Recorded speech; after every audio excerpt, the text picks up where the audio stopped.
Good afternoon, everyone. Welcome to the first edition of Flavor Chat with Rob and Suzy for 2022. I am one of your hosts, Rob Landers.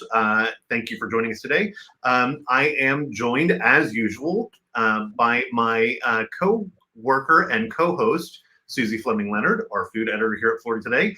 Hello. Say hi, Suzy. Hi, Suzy. Suzy, so what's the new year brought you so far? Well, I got a lot of rest over the New Year's weekend, which was kind of awesome. It's also brought me a new dog. I guess I got that in December, but he's still new to me, so I'm considering him my New Year's Christmas present. Well, okay, so one of the things that we wanted to talk about on this, our first edition of Flavor Chat with Rob and Suzy, is food trends coming in 2022. And to assist us with this conversation, we're bringing in our colleague from South Florida. If you saw any of our Disney 50th anniversary stuff, you saw Andrew for this. But please welcome to our episode, Andrew Atkins from South Florida. Hi, Andrew. Hi. Hi, Andrew. Hi, Rob. Hi, Suzy. Okay. So been talking to me the most about trends and specifically things that you're seeing in South Florida. Talk to us a little bit about the mobile coffee cafes. Yeah, so one thing that's really popular in Southwest Florida in general right now are food trucks, and that's more of like a trend that's continued on for the last few years. Now, this mobile coffee scene is really another extension of that. It started a few years ago. We had folks like Shift Coffee who had cold brew on tap and like a bicycle cart, if I'm remembering correctly. We have Narrative Coffee, which is a roastery and cafe that has 2 locations, but they also offer a espresso cart that you can rent out for events.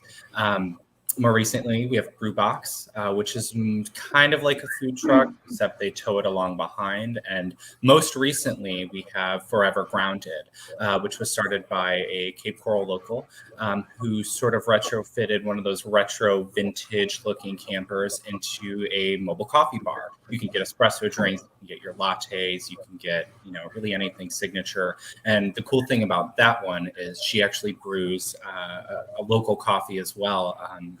Bones Coffee Company, which is also based out of Cape Coral. And really these trends seem akin to the tiny house, explosion, which is that mobility and adaptability seem to be key features that people are looking for. It's not so much about getting business to come to you, you can go to the business. So this really seems like you've taken the food truck concept and then you've like shrunk it down almost to the size of like a hot dog cart, but for coffee. Mm-hmm. A little bit, yeah. And the interesting thing about these places too is there's so much business collaboration, and Forever Grounded, for example, they bring in like pastries. So you're not just getting coffee. If you're hungry, you can grab a bite too. And they cater to different dietary restrictions. If you're vegan, if you're gluten intolerant, if you can't have dairy, they offer alternatives to all of those things. And it is a kind of like what you're saying. They are downsized. And I think that adds another element of that adaptability. They can go more places, behind a Toyota Tacoma or something like that. Suzy, correct me if I'm wrong. We're starting to see some of this in Brevard County as well, right? We have a mobile coffee cafe in Satellite Beach, right? I don't know about that, but I do know about there's a woman out of Titusville who started a company called One Black Sheep. And she does I'm getting confused, cold brew coffee and specialty nitro coffees. She's also a bartender, so she has kind of taken her bartending skills and has started making these craft coffees.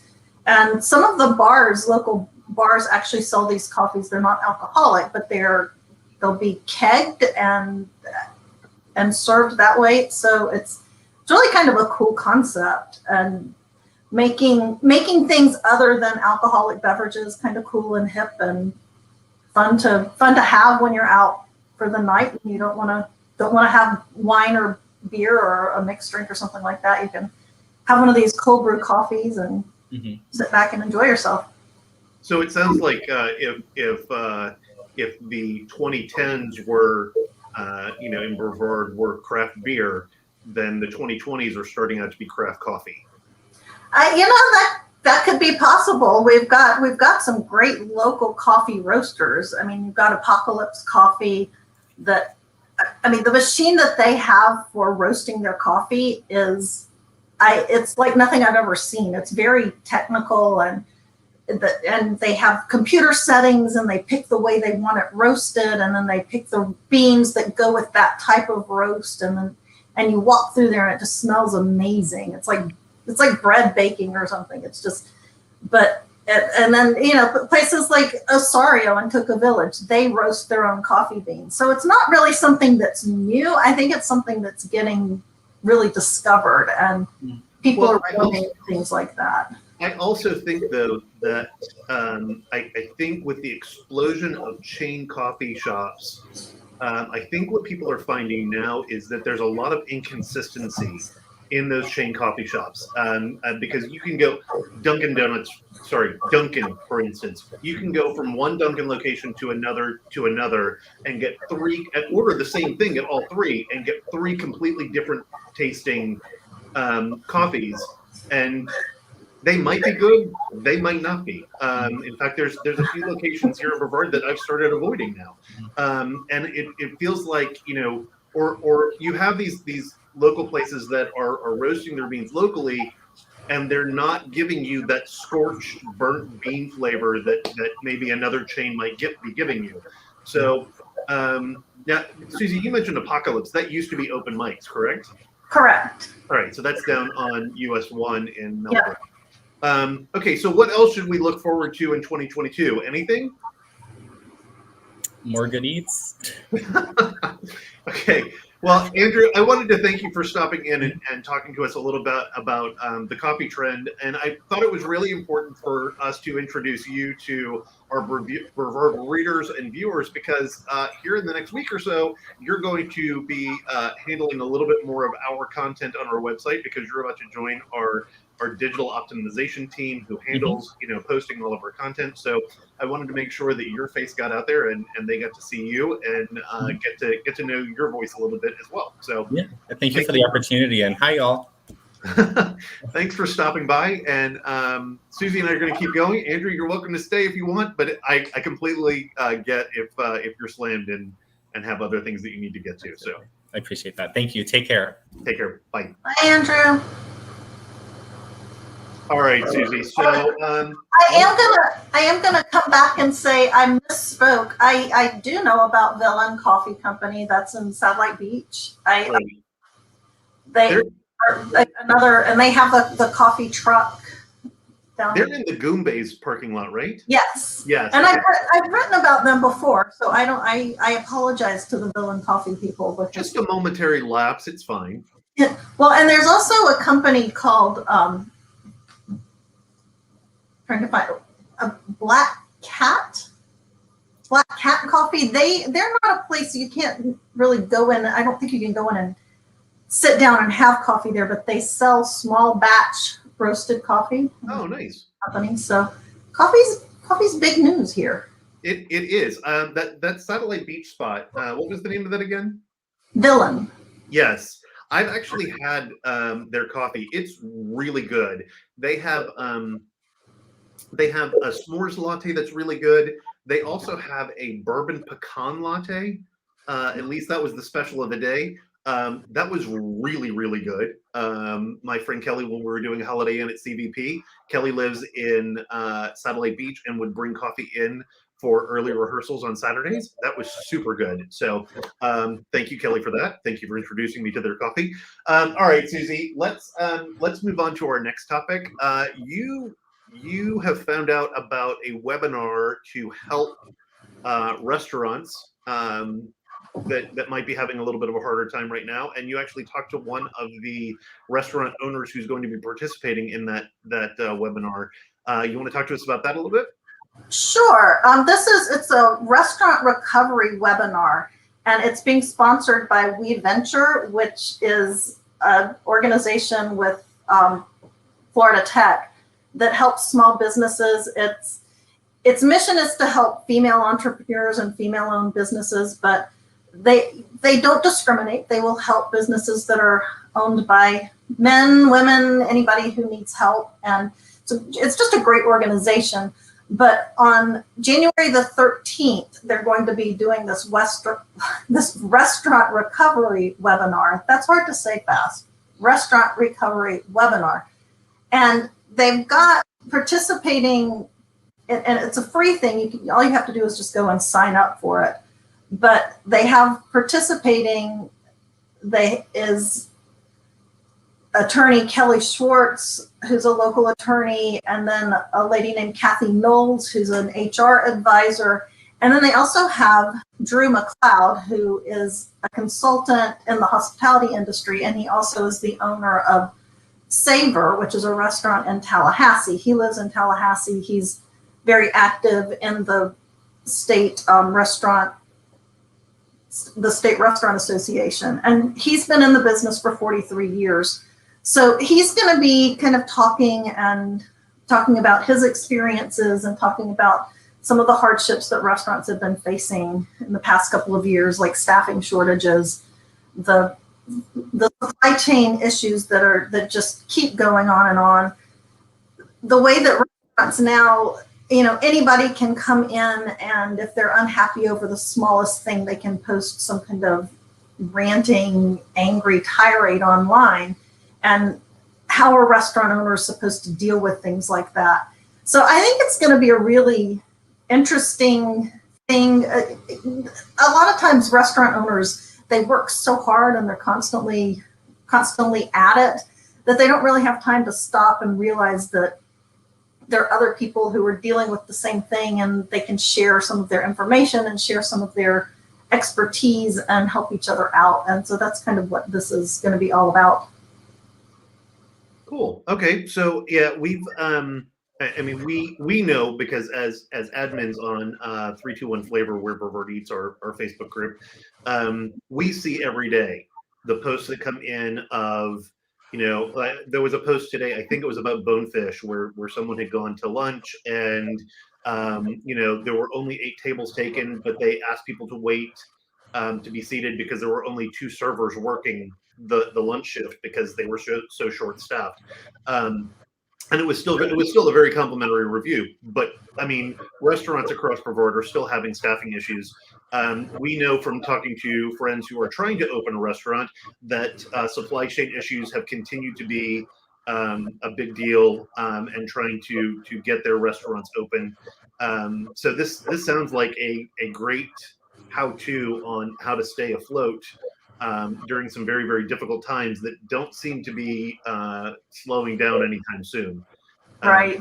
So, and then, with the supply chain, it's not just food and that kind of supplies. I mean, it's, if their stove breaks, it may it's glassware. It's yeah. If Everything. Yes. Yeah. I mean, and even so much as Britt Kennerly had a story this week, speaking of a different kind of food, that there's a nationwide pet food shortage because the supply chain issues are backed up because of COVID. And some of the ingredients that go into your dog or cat's pet food, or the shortage of aluminum cans, are all because of supply chain issues. So it's not just our restaurants. I mean, we're starting to see that across the board in different things. Right. So, and speaking of having a hard time, let's talk about 2021 and some restaurants we might have had to say goodbye to, or we did say goodbye to last year. What do you got for us? Remind us of who we lost last year. Okay, I've got my list up on my other screen, so I'm scrolling down to the bottom because I put the restaurants. Well, because I threw you a curve, and instead of doing what opened, we did close. And we had more than 50 restaurants open this past year, so this is a long list that I'm scrolling through. Well, we're going to get to those, but let's talk about the close. I know. Okay, here we go. There were a few things like Mello's Italian restaurant in Indian Harbor Beach. I mean, that restaurant was there for decades. 30 some odd years, right? Yes. And if you ever went in there and you saw the pictures on the wall, that was the restaurant that if there was some big Italian performer that was at the King Center, they would stay open late and let them come and eat dinner there. So you would see all these famous pictures of famous people on the walls that had eaten at this little restaurant in Indian Harbor Beach. And, you know, they were just ready to retire. The restaurant business is hard, and that's a restaurant space that just kind of went away. It was absorbed by the veterinarian's office next door. Well, I mean, they had a storied history. I mean, Mello's caught on fire. They came back from that fire. When my in-laws were alive, that was their favorite place to go for mussels. I mean, they loved Mello's. Mello's has, again, it was kind of an institution in Brevard County for a very long time. So. And another one of the ones that kind of hit hard was Murdoch's in Cocoa Village, and we've talked about it before. They have been working on opening a new place where Norman's used to be, on the kind of edge of Cocoa Village. But the supply chain thing, they should be open by later this month or middle of next month. We'll see what happens there. I'll believe that when I see it. I've been waiting for them to open since August, and they've been teasing all the time. We're so close. Yeah. We're so close. You told me you were close in August.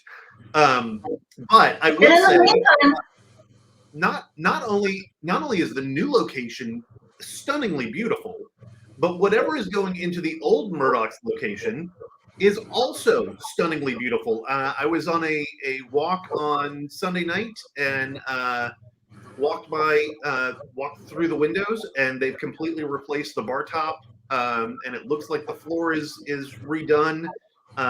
So there's work going on in the old location as well. There is, and they've hung some lights and redone the patio. The back patio it looks like they've replaced some boards, so it'll be a little more stable. And I'm excited to see what's going to be going in there. It looks like there's going to be maybe a music theme as well. I noticed that there were 2 French horns mounted to the walls over where the kitchen pass-through was. So is one of them painted blue? No, it's not a How I Met Your Mother thing. No. God, that's an old reference, Susie. But it was weird looking in there and not seeing all of the photos on the walls from Murdoch's and the vast liquor bottles in the shelving. But anyway, hoping for something good to go into that spot as well.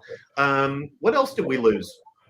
Well, we lost Uno Pizzeria and Suntree. There were several questions last week about that, because I guess people thought something new was going in, and it was actually overflow parking from the zoo. The zoo volunteers were parking in their parking lot and shuttled in to save space for patrons at the zoo. But we haven't heard anything that's going in there yet, right? No, we haven't. Okay.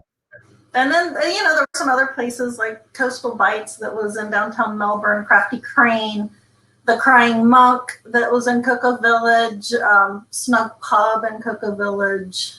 So there, we lost. There was a little bagel shop, Empire State Bagels. It was on Hibiscus in Melbourne.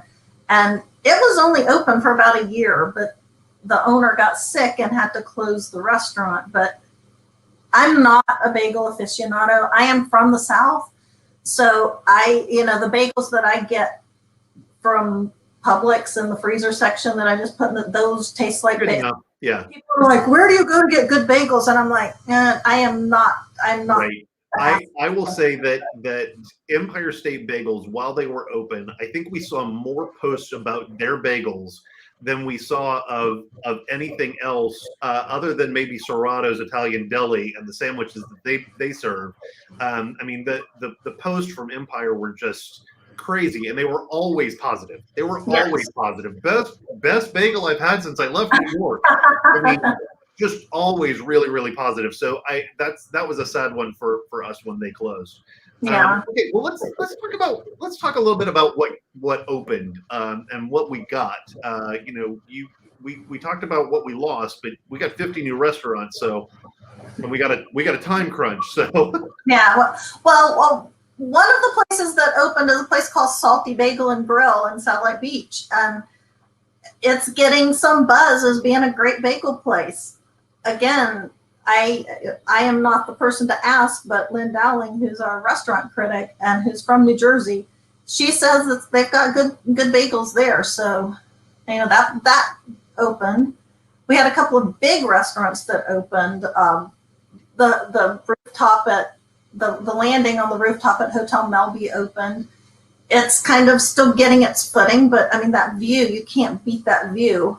And then another rooftop option is Pineapples in O'Galley, which is a kind of cool place. It's a big restaurant, but it's a really nice. They did a nice job with the decor. It's a pretty restaurant, and the food's good. And then again, you've got that view of the river, and it's just fun to sit up on the roof and be up high and kind of feel those breezes, and right, especially this time of year. So we had two Brevard favorites. One that was a long-awaited reopening.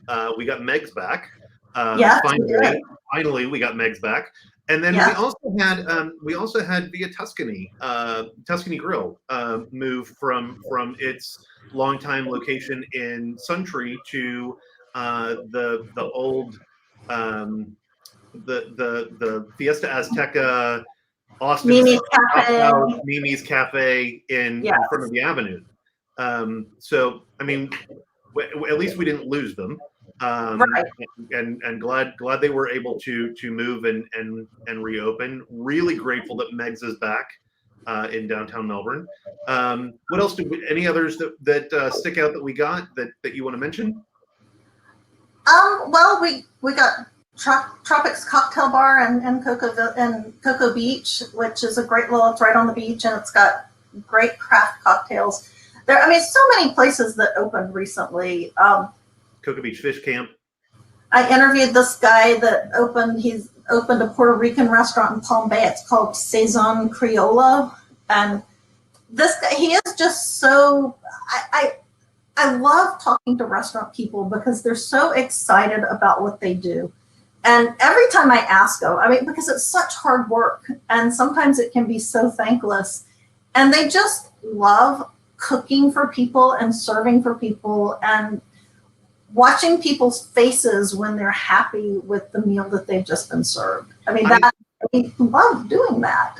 I will say that there is so Venpaca, which is the Puerto Rican food truck, moved from being a food truck into a sit-down restaurant also in Palm Bay, and their Facebook posts tell you, without being able to smell the food, their Facebook posts truly tell you how passionate they are about the food that they're serving. I love seeing that. I love when restaurants, we don't allow advertising in 3-2-1 flavor, but when restaurants post their own stuff and you're following these restaurants and you see this and it makes you go, oh, I gotta go there. It's you can tell just from those photos how passionate they are about the food that they're cooking, and I think that's a really, really awesome way to just share your passion in life. Speaking of passions in life, is Eli around? Do you want to bring Eli on camera and show everybody your new puppy? let me see if I can. Eli, come here. Come here. He's sleeping. He has to wake up. Are you going to wake up? Come here. Eli, come. He's not listening. All right. Maybe not. He's looking at me. Yeah, that doesn't do me any good. No, I know. Okay, so moving on. What are you looking forward to this year so far as food and dining? What am I looking forward to? Well, it's always just exciting to see what restaurants are going to be opening. There's a new taco place that's going to be opening in Cocoa Village that I've seen some pictures of the inside. It's opening where what's the name of the place that I can't. It's located where the Crying Monk used to be. It's right next door to Dirty Ore, and the pictures of the inside of that restaurant are looking amazing. The Daily Trade, which is in Titusville, this was a guy who was making artisan bread. He's going to be opening a brick and mortar place, Burger Rob's. Now this is a food truck, and it's a husband and wife, and they are geniuses at marketing. That's what they did. They lost their jobs in marketing because of the pandemic, and they were like, okay, well, we're not working in the hospitality industry doing marketing anymore. So what do we want to do? What do we love? And so they decided to do this food truck, which has taken off. And so they are hoping later this month to have a brick and mortar Burger Rob's where you can go and order. You don't have to figure out where the food truck's going to be, and you can go. Where is that going to be? It's where the old patios used to be in Titusville. Okay. Athens Avenue. So it's not a big place. It's going to be a quick service place. So I will tell you that their marketing is brilliant, but more of my friends have posted from the food truck, from their smash burgers, from Burger Rob's. I've never had one of their burgers, and let me tell you, when you have 5 or 6 people all on the same Saturday posting photos of their burgers, and you're stuck in a theater because you've got a matinee to do, it's a little hard to, because they look really, really good. And well, David Kelly, I'm talking about you. Rob, when they open, I will take you down and introduce you to them. That's a lunch date. That's a lunch date that's going to happen. Yes. Well, and one of the things that I like about the Burger Rob's folks is they're so supportive of other restaurants and things like that. When they invited me to Titusville to talk about their new restaurant, they didn't want me to meet them at the new restaurant, which is kind of because at the time it was just an empty shell. There wasn't a place to sit. There wasn't any air conditioning, but they wanted me to meet them at Indian Sizzler, which is a new restaurant in Titusville, a new Indian restaurant that they love, and they wanted to introduce me to that restaurant while I was there talking to them, because they're not just they're in it for Burger Rob's. I mean, they're a business, but they also want to lift up the other places around them. So I mean, if you go on the whole concept of no man is an island or it takes a village, then I mean, yeah, and who wouldn't want to spread the wealth a little bit when you're talking about what's good for the community? And I'm glad that they took you to the Indian Sizzler, yet another place that is on my list of places to try. We had yet another post come in. I think it was yesterday, or the day before, about the Indian Sizzler in Titusville, and I'm excited to put that on my. I went at lunchtime, and let me tell you, I got so much food.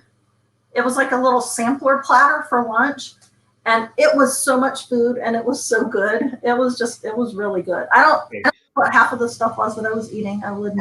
Our list of places that we're going on our next lunch date is getting longer, Suzy, and the drive to get to them is getting longer too.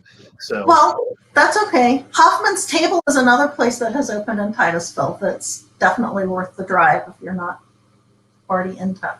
It's in downtown Titusville. It's a really I love seeing the different decors, and it's in an old building, and they've just kind of used the old building and it has the original high tin ceilings and things like that, and kept the charm but made it comfortable and welcoming.